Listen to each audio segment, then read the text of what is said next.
You you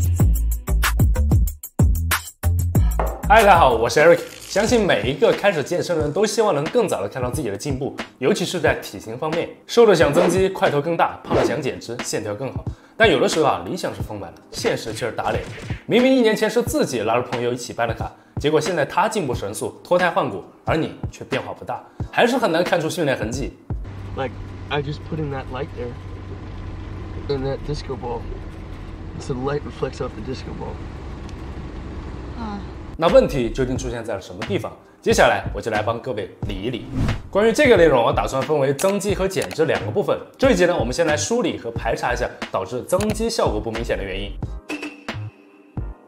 為什麼肌肉會變大？是什麼原因促使它變大？可以簡單歸納為3個方面：機械張力的刺激、肌纖維的破壞與重建，以及代謝壓力。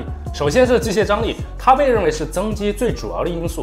就比如說，當你正在進行啞鈴或者槓鈴這些抗阻力訓練的時候，肌肉需要持續的對抗這些平日裡你不太可能接觸到的阻力，在肌肉內部產生的張力就會帶來肌衛性細胞的增殖分化，促使肌細胞增長。簡而言之，力量訓練是必須的。這不是常識嗎？但其實啊，有相當一部分朋友並不是特別了解，自己明明是想增肌，卻是在做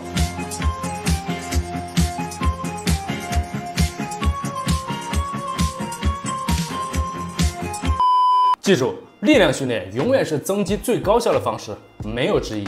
其次，我還需要你再回顧下過去1年裡你的訓練強度有變化嗎？有增加嗎？沒有，那也就不奇怪了。只有持續的給到肌肉新的挑戰和刺激，保持漸進超負荷，它才能一直增長啊！你最好給自己制定一套計劃，做到有的放矢，這樣才不會浪費時間。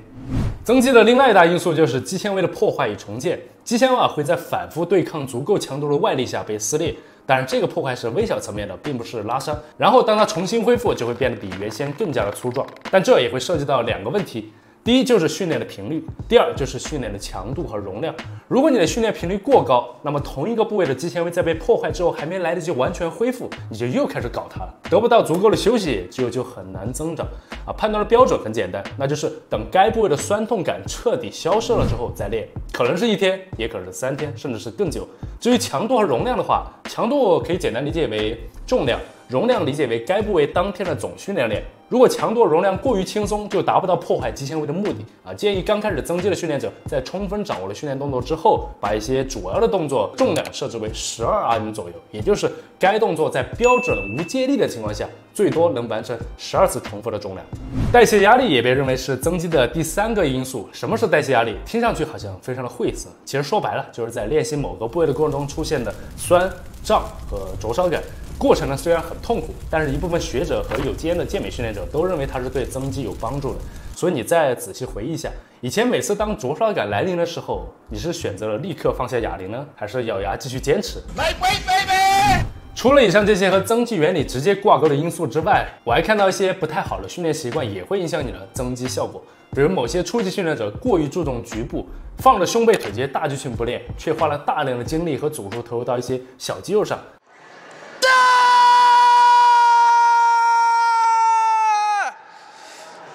除此之外，訓練休息間隙喜歡玩手機、聊天、看妞。我每天都要看妞，這樣磨洋工的話，很快5-6分鐘就過去了，原有的訓練節奏就很容易被打亂。另外，還有一種比較常見的情況就是有氧訓練的佔比過高啊，過多的有氧會加速肌蛋白的分解，也就是大家經常談及到的掉肌肉。但其實它還有一種更為隱秘的影響，就是會讓一部分的快肌纖維的特性越來越向慢肌纖維去轉化。而我們健身增肌最主要的對象就是快肌纖維，因為它們的增出能力能達到近乎100%。而隨着你某一段時間訓練方式的傾向性，比如說耐力訓練這段時間居多的話，那麼本來具有更大力量和增出潛力的一部分快肌纖維就會轉化為耐力更好，但是增出能力低下的慢肌纖維。所以我不建議你增肌期安排太多的有氧，1周2-3次啊，每次40分鐘夠了。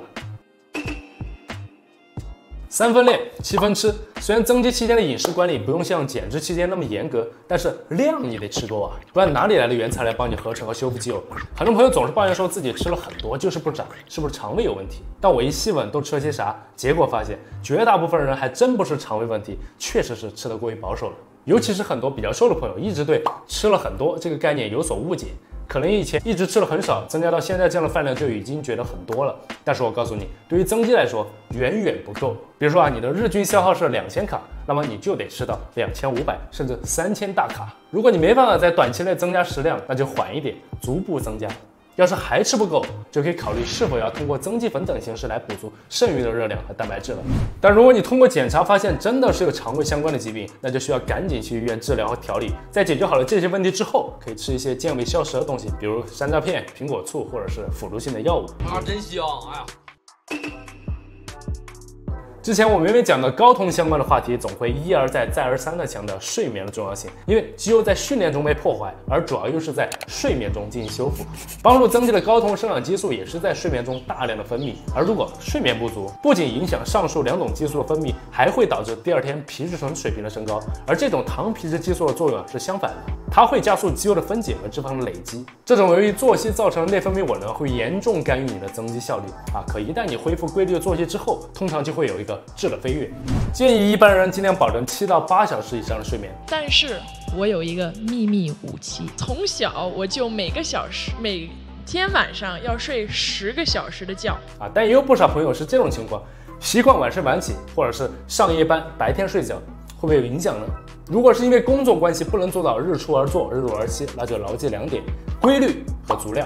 做到每天都在差不多的时间入睡和起床，尽量减少对自身生物钟的频繁干扰。另外，这里给这些昼伏夜出的朋友一点小小的建议：白天睡觉的时候一定要做到完全隔绝光线，因为人体的生物节律很大一部分程度是依赖于蓝光的刺激，所以一块好的遮光窗帘或许是你目前最需要的。看到这儿，找到自己增肌慢的原因了吗？如果没有，那或许就要看一看你的出厂设置了。比如说先天睾酮水平过低，生长激素水平较低，会肌纤维数量较少，肌肉抑制基因过于强大，还有就是之前帝国理工大学发现一种叫做 AMY1 的基因，它的拷贝数量越多，那么该个体就越不容易增重。对于前两者而言，倒是还可以通过一些医学办法，比如说是外源性的激素来治疗，而后面几个就比较麻烦了。OK， 那今天的论就到这儿，希望有帮助到增肌的你。这里是 Eric 凯电台，关注我，给你最较真、最科学的健身方案。我是 Eric，咱们下期见。